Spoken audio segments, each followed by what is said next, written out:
Um, in Trinidad and Tobago, there is the Federation of Trinidad and Tobago Federation of Women's Institute, and that comprises all the NGOs. They first started in 1944 by a nurse in Cuba, and it was sometime in the 60s that I think when the Ministry of Community Development came on, that they brought all the NGOs together. Now this federation, it was similar to how we have service commissions and so on now. Our first Prime Minister, Dr. Eric Williams, he used to source people to serve on state boards from this organization.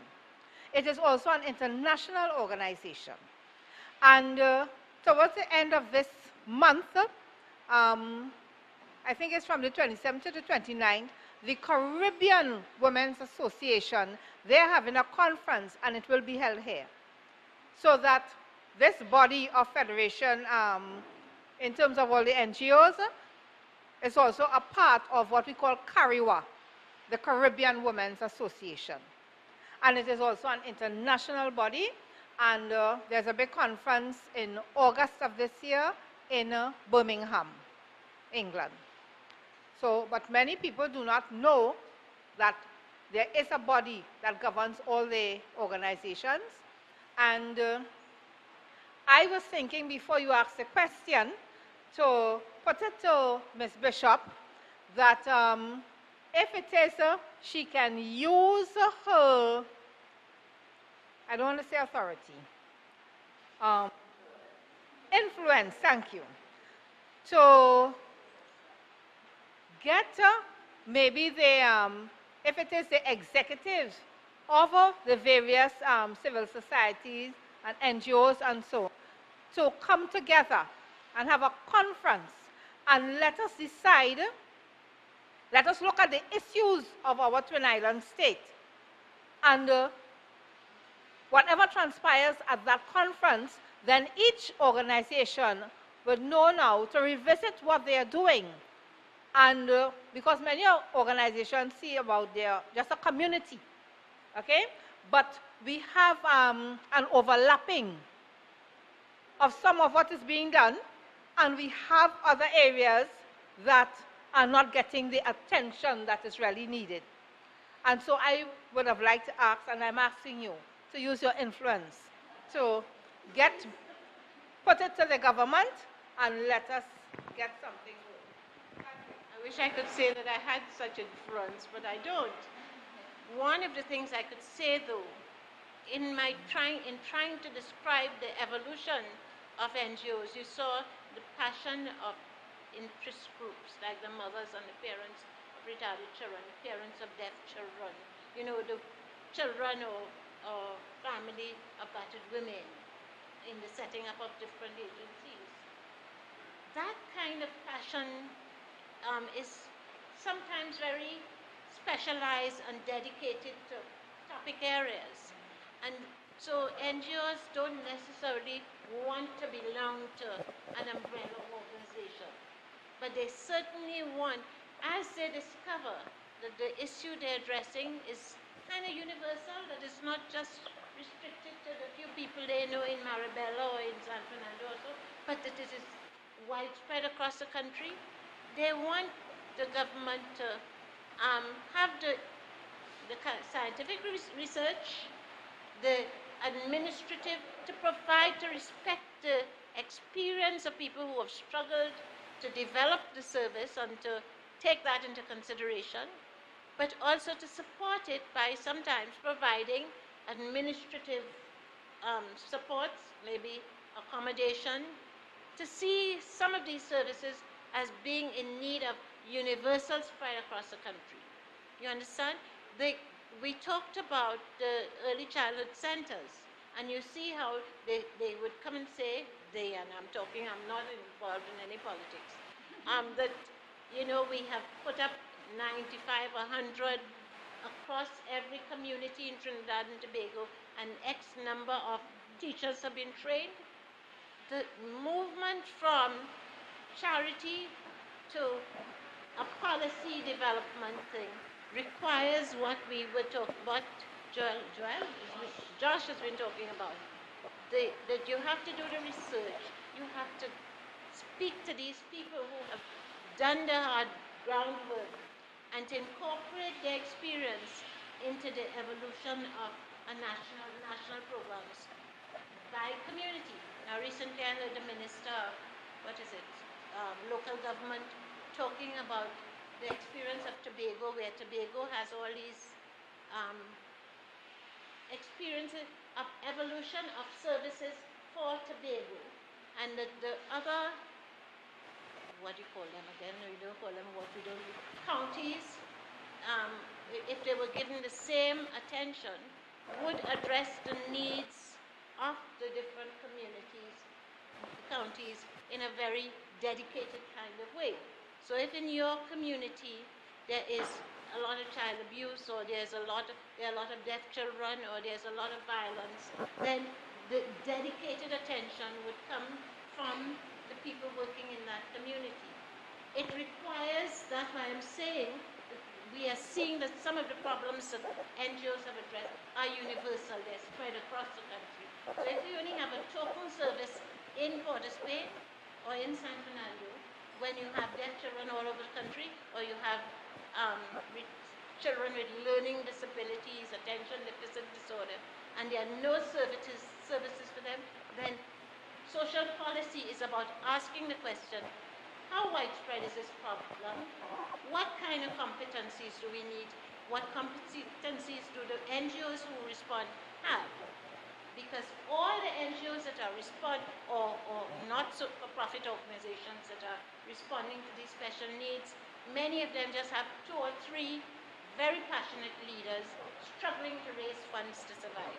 And it is a very tiring, very painful experience to see that how much people put into it and how much more needs to be put into it to respond to the needs of community. I see a quote here on something I haven't first that says, the destruction of the family is the destruction of the nation. And we in Trinidad are now seeing a number of issues that require that concerted, dedicated, professionalized response to the issues. I just want to add for clarification. There are umbrella type organizations per sector. So for example, on the social development of the people, there's this thing called civil society networks, and they're region specific. Within women, there's the same thing. There's also Rotary that has umbrella organizations. So there are umbrella clusters. But as in an overall civil society mechanism or organization, which I think we're referring to, it does not fully exist with all civil society organizations. And perhaps, Joan, it's the same thing, silo thinking. My area is on disabilities. I don't see why I should be talking to an environmental group. And that makes sense to some extent. But when it comes to policy creation, and you need to mobilize in order to change policy, then it becomes an issue, especially if the environmental group may be more prominent in the public sphere than your disability group. So what it does, especially in areas of funding or policy creation, if you are in silos, it is more of a disadvantage. And that, I think that is the essence of why there's a need. On governance issues, on access to information issues, similar things that you have asked, the number of persons registered in different areas, etc., information that may not be in the public domain. Perhaps climate change affects disability, or perhaps employment issues. They can be integrated in part to a larger strategy, a broader strategy for all groups to say, hey, my issue is this, but there's something else that we're working towards, and that's national development and regional development. So, no, I was just an observation is that we don't need more NGOs. All right, there is already too much of an overlap. And when we are looking for funding, it's the same issues 2 and 3 organizations are coming with. So people need to examine if you are thinking of having an organization, please do the research.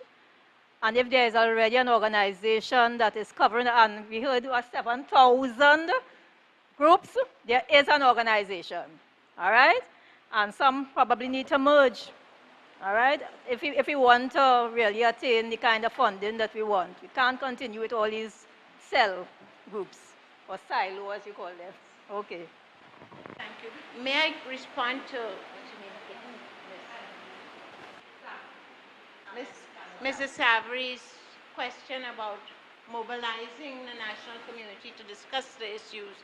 I feel very strongly that we were better off a few years ago when there were consultations that all NGOs participated in talking about social issues. I remember in the 70s and 80s, in the NAR period in particular, there were consultations, and we as social workers used to meet very often in my home late into the night because we want to make a presentation about training of social workers, about services for youths, and so on.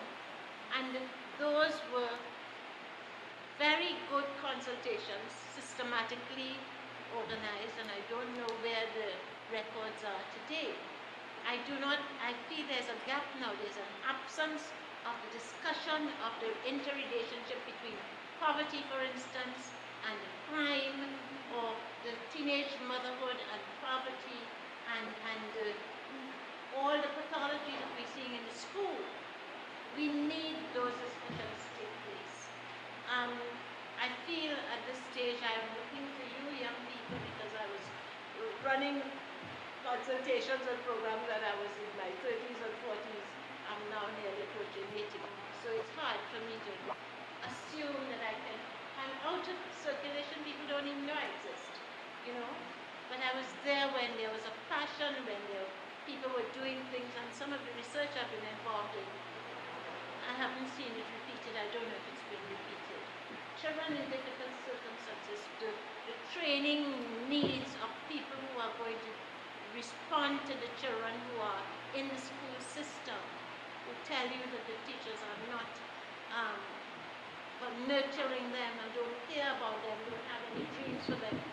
So there's so many issues, and they're located in every system. And what distresses me is the fragmentation of the issues that deal with family and people into system. So this is Ministry of Health, and I'm not hearing the interface between Ministry of Health and Ministry of Education and social development and community development. It's gone, but it used to be nearer an idea of collaboration, the people involved knowing each other, cross-fertilization of ideas, and the funding being rationalized on the basis of felt and identified needs. So there's a whole heap things that are to be done. I agree. I do not know. I am not the person, but I am certainly pulling together some bits and pieces I have to say. I better send this to the minister because he hasn't heard that we did this 100 years ago, or the prime minister who talked about the parents and the children, the monsters, and doesn't know that we have done research in the children in Excel, in the Beetham, in Malik, in Russell Latapy, and we know that these parents and children have desires like everybody else, which are not being met because of circumstances related to their environment. So, I'm saying, yes, it's a good idea. No, I'm not a person, but I'd certainly be willing to share some of what we have. You spoke about that first the NGOs promoted certain functions such as the breakfast share, the feeding program, Yes, and also yes. the daycare and the nursery. And then you said that afterwards the government took that up as a priority to. That the government did what? that the government started to do it as well. Oh yes, right? took over the function, some of them. So I wanted to ask if it's an official function of the NGOs to promote a social issue that is going on within society and to put it in the face of the government to continue it. I would say yes. If there is a need in the society and it has outgrown the organization and it is something that is widespread throughout the country, by all means, get legislation for it and put it in place so that everyone can benefit from it. And another question. You didn't touch on the advertisements. How do you advertise your activities to the public? Because honestly speaking, I haven't. We have really been lacking in that, you know. How many years, many of you have not heard of the coterie of social workers. We have a Facebook page, all right? So I would advise you to go. Now, our information might not be 100% up to date, but for instance, 2 years ago, San Fernando celebrated their 80th anniversary, and they have all the information there on the site. And we are in the process of trying. Remember, one of our, when I read the preamble, was the technological, all right, advancement. We want the younger ones, please, come on board and help us through that technological advancement, because we do need to reach the next generation, and we are lagging behind. How do you get your members? How do we get members? Yeah. Usually mouth-to-mouth recruitment. Everywhere I go, I step into a ministry, I was on vacation in Florida, somebody next to me, I'm in the coterie, do you want to join the coterie? This is what we are doing, all right? Same way maybe as a Christian, you might approach somebody to tell them about Jesus. You just go, you go about, because this is something that you believe in, and everywhere. But that, of course, can't bring in a vast number of members, which is why we need the technology. But I would say that the main way that we have been doing it is, as in times past, through word of mouth. And you talked about your education program, right? Is it for particular schools, or do you take students from anywhere? You mean the Saturday morning program? Yeah. Any students willing to join our Saturday morning classes is welcome. You said, like, for example, St. Vincent de Paul and stuff like that. Oh, no, I didn't know. I didn't mention St. Vincent de Paul. Ms. Bishop mentioned it. I was tracing the history of some of the NGOs, saying that there was a period when many of the initiatives were sponsored by either the Catholic Church or the Anglican Church, probably simultaneously. And the St. Vincent de Paul, therefore, is an international organization, but of the Catholic Church, that dedicates its attention to the elderly. And about 50 years ago, we wouldn't have had so many elderly. Now we have a lot of elderly people in Trinidad, and so one has to keep track of the demographics of our country, what programs and policies may be felt needs that are emerging. There was always need for the elderly poor, but now there is need for the elderly, whether you're rich or poor, because people are living longer. Some of them are getting Alzheimer's and all kinds of conditions. The children are few and or have migrated, can't look after them. And so we need for a scientific analysis of the demand, which I think we have in Ministry of Social Development. There was a aging, and Dr. Jennifer Ross has done a wonderful job. But it's bringing it to the attention that we cannot take for granted that what happened in the past, where my mother looked after her mother, her mother-in-law, her grandmother, and her 9 children, that is out of the question in this generation. So we have to think what kind of facilities would be available for the elderly that would respond to the emerging needs. You're living longer, but you may be having sight problems, hearing problems, just basic care, management of your money, and all those things that we would say that that's what the family does, but the family is no longer doing. All right? So I'm saying that the Catholic, they take the children's homes. It was the Anglican Church that set up the St. Mary's Children's Home when there were children on the street, not slavery, forced indenture. A number of parents who came over died on the way, and the children were picked up and died at Anglican Church. And that's how the St. Mary's Children's Home started. The Catholic Church, they picked up children on the streets of Port Spain. St. Dominic's Children's Home. Then the philosophy changed, and they said, we shouldn't have hundreds of children together. Why don't we just have small group homes and replicate the family life experience for these children? Research, we've written about these things, but so that you need, as policy influencers, to be aware that the philosophy changes, and you need as advisors to the Prime Minister or the various ministries to know what is the current philosophy, what has been experienced, what is working and what has not worked. That is what is important. Are you qualifying for? I think you could address Dr. Cambridge about that.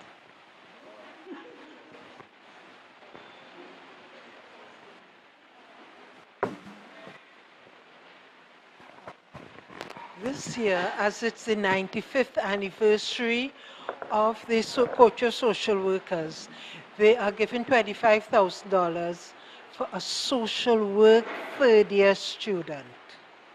Social development doesn't qualify. Okay? You have to be majoring in social work, and you have to be a third-year student. And one of the qualifications is that you have to be prepared to help the coterie in the future, in some way. All right? But it doesn't apply to social development. I want you to know, those of you, because this social policy is so important, and there's a historical view of the evolution of services that you should be aware of. The National Center for Persons with Disabilities published this book last year for the 50th anniversary of the Rehab Center in San Fernando. How many of you know about the Rehab Center? National Center for Persons with Disabilities? Yeah. They were selling it for $400. It's a book written by Kathy Ann Waterman, which is worth having. It has lots of pictures, but I think looking back over the history of NGOs, I don't think I've seen another book that captures the spirit and the history and the evolution of NGOs. And I think if you are serious policy, social policy students, try to get it, or get it and check if it's in your library and read it. It's good reading. Only one copy? You need several copies. Yes, you need several copies, because I know books disappear from libraries, but this I strongly recommend. Not only because I was there 50 years ago when it was started, and not even then, because the the understanding of evolution of NGO development is captured in this book. And when we talk about why don't you get an umbrella organization, you miss that is a way the politicians think as well, but it doesn't necessarily guarantee you quality service and create the opportunities the NGOs create for people from the different sectors to contribute of their finances, their expertise, and so on. And this book illustrates how doctors, private sector organizations, specialists in different fields, teachers, and everybody contributed to the evolution of this organization, which is a wonderful model of best practice.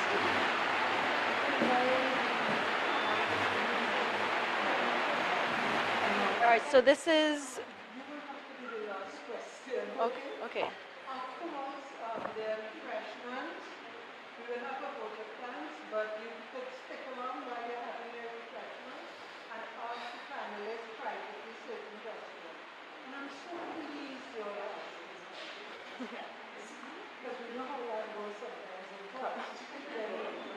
All right, so it's in relation to our education system. Does the Coterie of Social Workers or any NGO have done any advocacy work to amend the school curriculum that we have right now? Because in our education system, as Dr. Cambridge had began this evening's lecture with us, she spoke about Audrey Jaffas, right? No one in class knew about who was Audrey Jaffas, and that's kind of embarrassing because we don't have a history, a program in school that deals sufficiently enough with the history of Trinidad and Tobago for children to know about it. Apart from the history, we have regular subjects, maths, English, geography, science, what have you. But we don't have subjects to deal with like sex education, financial management, family relationships, and all of these things are what perpetuates the ills of society in which we are trying to curb. So is there any NGOs out there doing work trying to amend the education system or the curriculum? Because it has been unchanged for many years. I know there are some of our members passionate about getting this information out and into the curriculum. Neela Todd, for example, who wrote The Legacy of the Coterie of Social Workers, has been pushing for that to get on the social studies curriculum. It hasn't happened as yet. One of our members who died this year, Mrs. Wilma Donald Brown, she too was pushing for it to happen, but we haven't seen any fruit of it as yet. The issue of aging of the leadership of NGOs is a major concern. I know you spoke about the Federation of Women's Institute, and I know the Federation very well and the leadership. And similarly with my organization, we're begging. We need new blood to come in, but in the case of creative parenting that we evolved a curriculum, we wanted funding to train young people like yourselves in the methodology so that a whole new generation could be out there sharing this information. Unfortunately, the funding is not as easy as it was a few years ago. In the case of the Federation of Women's Institute, they can't get the young people to come in. The young people would probably say, well, it's an old people organization. There are other models of recruitment. For instance, some of the banks have been able to partner with organizations and allow staff to support some of the initiatives, particularly in the area of sport. And one last thought, I would like to share and revisit as you talk about education, the role that Royal Bank Star Class played. How many of you participated in Royal Bank Star Class? Any of you? Don't even know. Royal Bank Star Class program, no? Well, in between the 80s and the 90s, when the Royal Bank sponsored, and I think it probably still goes on, Form 4 class of all the schools were invited to identify a social problem in their community, to come up with a response to that problem, to design the strategy that they would use to, yeah, I'm just saying that I found one because I was involved in judging the first three in the 80s, and I was amazed at what I was writing about, and I would like to share it, and I'll share it with you, because what the children learn from themselves creating responses to problems in the community.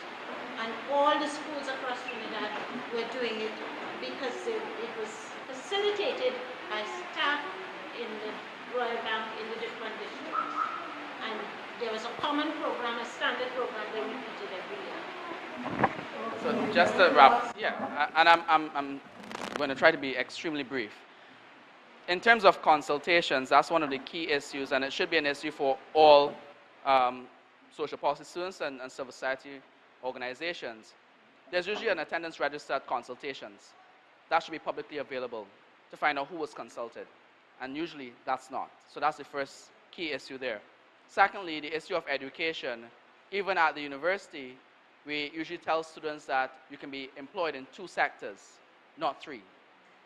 Private sector or the public sector, and hardly ever in the non-profit sector. And I think that is one of our faults, by not saying that there are jobs, and some of them well-paying jobs too, depending on if you're an executive director, because, as I said, our executive director was paid relatively well at Veneer Pond.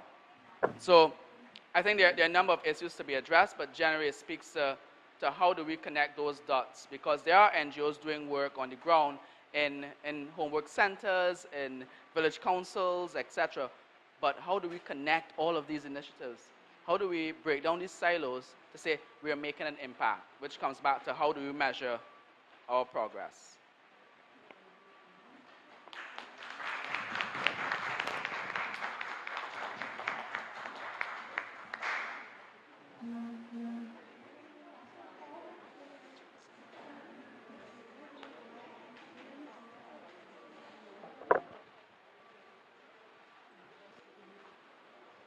Saying thanks to all who have contributed to this informative exchange of ideas.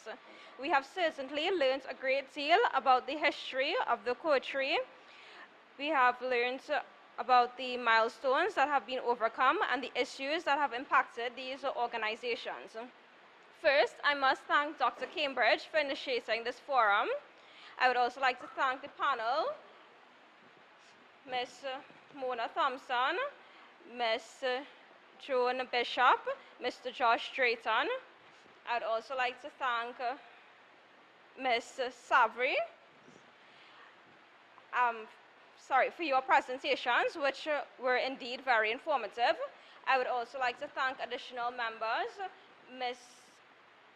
Ursula Degoville, Mr. Ansel Luke, and I would also like to say additional thanks to all members of the coterie who have not been named, but have also assisted in making this program a success.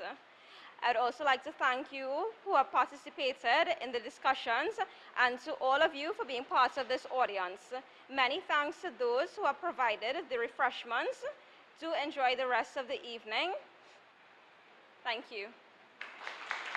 I have really learned quite a lot, and I am still I'm very inquisitive to find out more, because I am looking at Ms. Thompson. I'm looking at how we can use Ms. Bishop and Mr. Josh within our organization.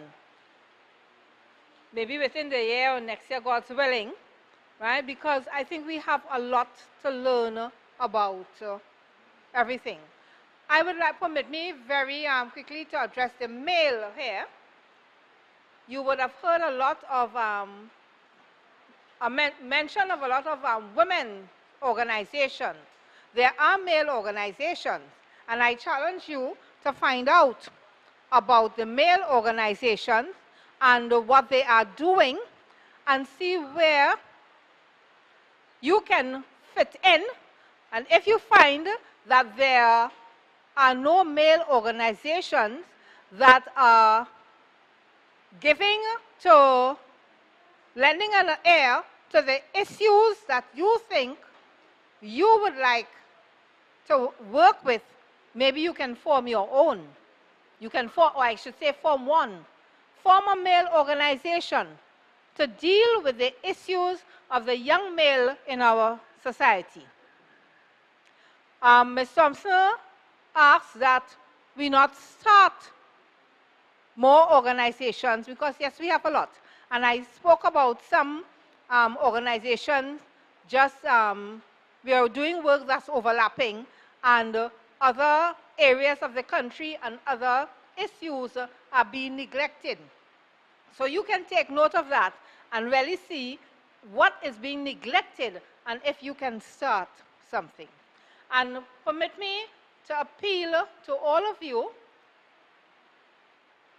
You are the youth of this nation, and we need to rebuild our nation. And you are the ones who will be able to help with that rebuilding. You cannot rebuild it on your own. We, as senior members in the society, senior citizens, we cannot build it on our own. However, look at the work that has been done by our age group and those who are older, and see where you can help. Some of the bricks might be falling apart, and you can add new bricks to it. Some of the windows falling, you can add louvers to it. But do something and not think about finishing this program and being able to get out there and get to work and then lime on the avenue in the night. That's not life. All of us here, as the senior citizens in this country, can tell you, yes, we lime, and we still liming. I am one who, Ms. Thompson made mention of a branch in the coterie. We go to the boardwalk on Mondays. I go. You have a good time. Very good time running from the fish sometimes. They jump up out the water and back in, etc. Right? You're swimming and a fish might hit you, whap up on your behind because you're in the territory. But we do have fun. And you can have fun, but yet work assiduously and help build your country. And look after your neighbor. And your neighbor is not the person who lives next door to you. The neighbor is anybody you pass on the street who you don't know. And if people greet them, they do not respond, or they say, okay. Reach out and touch. Help your neighbor. You do not have to thin yourself out in doing that, but say good morning to somebody on the street. If at nights when you reflect on what we did for the day, and you did not say good morning to someone who you do not know, well then you have grieved the Spirit. And Christians will know about this. So, thanks. Again, you had the vote of thanks. And I may not remember everybody. When I see you on the street, feel free to say miss. Right? People just call me miss. Okay? Feel free.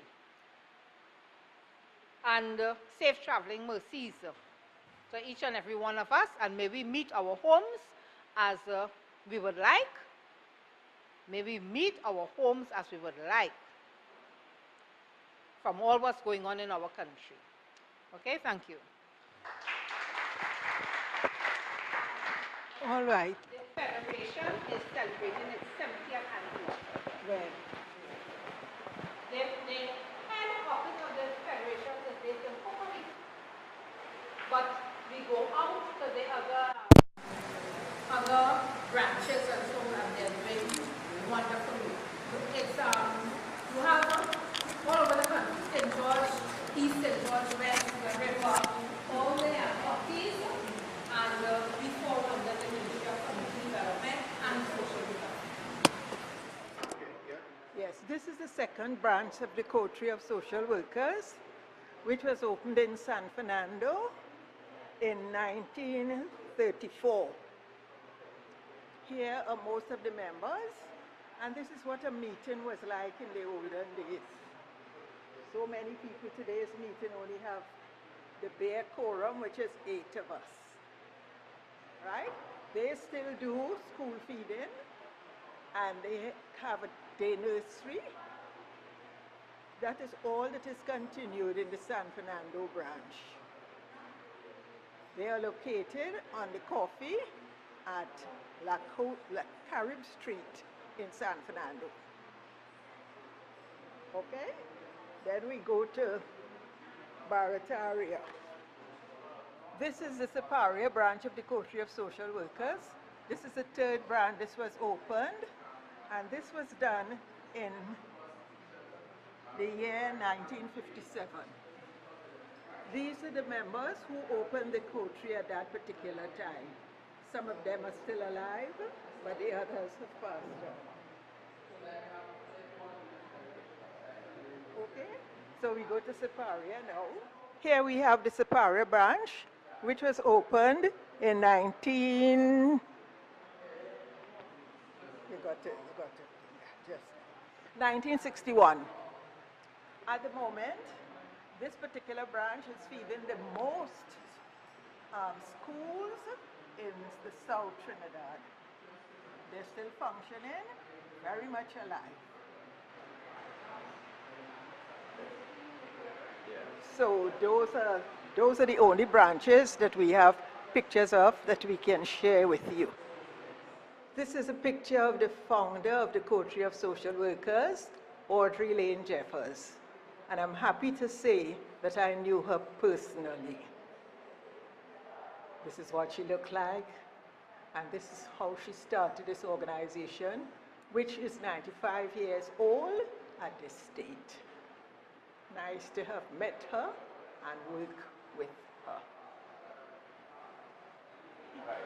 Here we have Mrs. Lister Charles.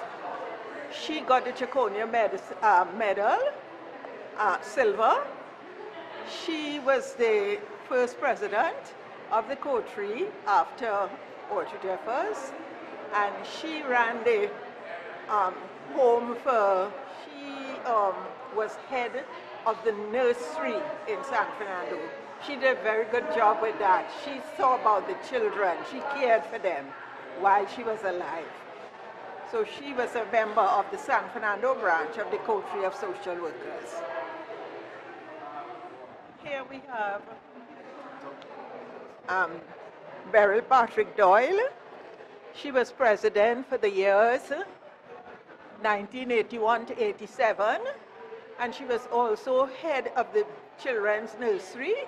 We had a nursery on Cipriani Boulevard named after her. And here we have Yvonne Lucas. She was our president from 87 to 91. Here we have Mrs. Shirley Hunt. She was a member of the Separia branch. She was president from 1991 to 1997.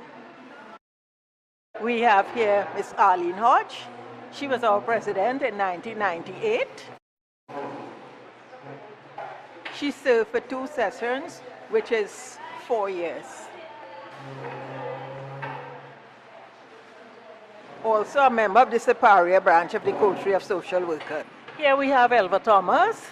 She was president for 2000 to 2003. She was a member of the Port of Spain branch and also the treasurer of the Port of Spain branch for years. Elva has passed on, as most of Wilma Donald Brown. She was president from 2004 to 2006. Wilma passed on Ash Wednesday this year, 2016. What you can say about the Horn now? We have Louise Horn. She was our executive director from 1973 to 1980. The hall in which we are standing was named after her. She did quite a good job as executive director after being a member for how many years.